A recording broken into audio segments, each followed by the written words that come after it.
Magandang araw po sa inyong lahat. Ito po si Erin Francisco, papasok sa trabaho. Shoutout po sa lahat ng mga pamilya ko, sa mga anak ko, sa mga viewers. Hello po. Sa mga kapwa ko po, hello po you. Kamusta po kayo dyan? Maaga tayo magtatrabaho. Nagtataka ba kayo kung bakit madilim pa? Kasi po ganyan po ang oras ng alis namin sa bahay. 4:40 AM darating na po yung service namin. Naglalakad lang ako papunta sa aming waiting area. Nandito na ako sa aming waiting area. So maliwanag na dito. Hihintayin na lang namin ang aming service na dumating.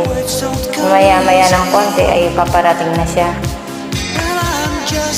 Ayan, paikot-ikot ako guys para makita nyo yung view. Smile.